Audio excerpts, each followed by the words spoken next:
Hi guys, welcome back to my channel, or welcome if you're new here. My name is Katie and I do share updates on my infertility journey and our road to baby number 2. So make sure you're subscribed, and if you're not, make sure you click that subscribe button, hit that bell so you never miss another update again.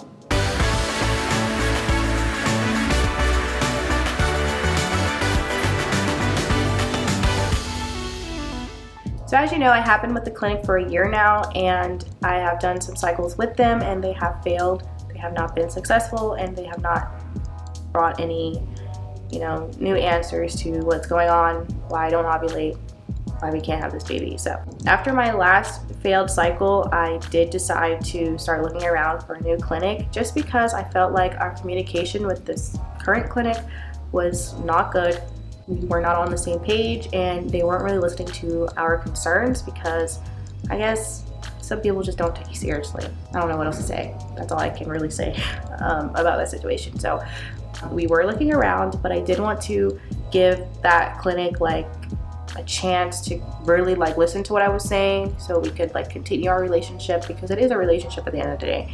And I sent her an email after my last cycle failed, and the nurse actually responded to the email, and she was just saying, if you want to talk about this, you have to make an appointment, because they're just so busy, they just can't respond to an email. So the next appointment wasn't until 2 months after that. I waited, and then finally on November 3rd, we were able to have a Zoom appointment, but she was late to that appointment, and no one reached out to me to let me know that she was going to be late. So after 35 minutes of me sitting on the Zoom screen waiting to talk to her, I just started to email her again and be like, this is kind of the last straw. The communication is not there. We're not on the same page. Your office staff is rude, and it's just not working. But before I could hit send on that email, she did call me, and she just was like, I'm sorry I was late. And I was like, it's whatever, stuff happens. I let that go. But then I got mad again, because she was just like, so what do you want to talk about? And in my head, I'm like, I emailed you? So I politely told her, I've already emailed my concerns to you, so if you can pull that email up and read it, that would be great, because I'm not going to rehash that entire email when I've already took the time to write it. So she found the email and read it on the phone with me, and she basically said, because my concerns were, I think our timing is off, and I think our eggs are not mature enough to be triggered at the time that we're triggering them. So she just said that, I was right. They should have been testing me a week after I triggered to be sure that I was ovulating, because no one has done that for the entire year that I've been a patient there. And then she also recommended that because my follicle size is so small with the Femara, that I switch over to Clomid, and double the regular dose of Clomid, so I can make more eggs and make, bigger ones, basically. So that kind of raised a red flag for me, because she also said I had PCOS, and every other provider that I've spoken with says that Femara is better for PCOS patients, so I wasn't sure why she would switch me to Clomid and double that dose instead of just doubling my dose of Femara. So I was just like, I'll see what the next provider says, and then we'll make a decision there. So I did have an appointment with another provider. Me and my husband did attend this appointment.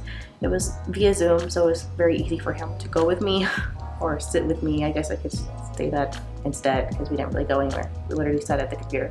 But anyway, we attended this appointment on the 8th of December, and it was interesting in the beginning, right away, because she not only looked at my history and my blood work and my cycle history and stuff like that, she also talked to my husband about his history and his medical problems, things that he might be taking, medicines and stuff like that.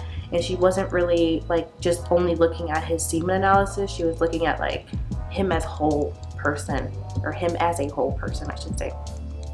And I thought that was very interesting, because the last clinic did not really talk about any of that with him. They were just concerned about me and his sperm, and that was it. They didn't really care about nothing else.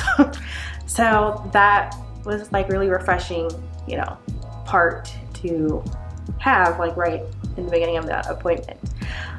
And then also, she was a little concerned about the missing Mirena, but we're just gonna keep going forward and not really think about that much, because again, that was 2 years ago, and we have had a pregnancy since then, but I did miscarry, and that was in February. So since she was looking at my lab work, she also wanted to understand more of the reasoning behind the PCOS diagnosis, because she said based on my blood work, there was really no indication that I had PCOS, so she wants to know what made them come to that conclusion, essentially. So I will be having my labs redrawn next week so she can get a better look, because there's a few labs that were missing, and she is trying to request my ultrasounds from that previous clinic. But you know, if I have to, I will do my ultrasounds again. But she also wanted those ultrasounds so she could check the follicle sizes each time, because she really wants the follicle size to be at least 20 millimeters based on things that she's seen with IVF. And every time I'm triggering, my follicles are around 17 millimeters. So the last cycle, my follicle on one side was 17 millimeters, and on my other side it was 14 millimeters. So that probably was not the best size to trigger at, but that's what they advised me to do, and that's what I did. So that might be why it didn't work. She just wants, her main objective and like her main goal is to get me to ovulate regularly and to have a great ovulation with like good sized follicles, so we can trigger and we can time intercourse or an IUI at the perfect time. She's not really recommending an IUI this time. She doesn't really see the, you know, the need to do that. So she just wants to do timed intercourse again, which is fine. You know, whatever gets the baby, I guess. But she just doesn't see any indication in his history, in his analysis, to do an IUI at this time. But I do think that my husband is getting a little frustrated because this is taking a while to produce this second baby. So he's kind of like, he's team IVF and I'm team no IVF. I'm just not there yet. I'm already struggling with the little amount of hormones that I'm already taking orally, so I don't think I can handle the stress of IVF at this time, but we'll just see, you know, what happens in the future.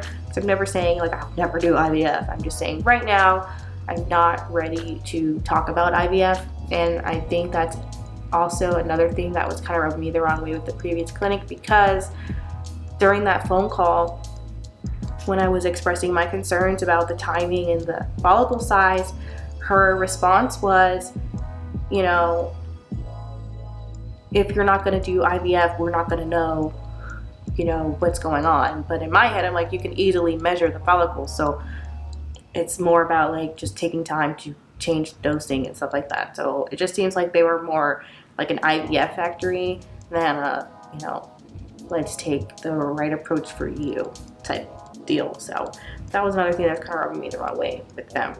But you know, we don't have to think about that anymore, because I found a new clinic and I'm happy and my husband's happy and we're both happy and we're excited.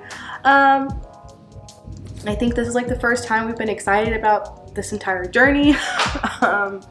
Every other thing has been like stressful, to say the least, and you know, we are going through the motions every cycle, but we haven't been like hopeful, like, okay, this is the time, like it's gonna work. We're just like, okay, it is what it is. You know what I'm saying? My head is still kind of foggy because I don't feel good. As you can tell, I'm very congested. But we're very excited about this new clinic and this new relationship that we have developed with this clinic, you know, so far.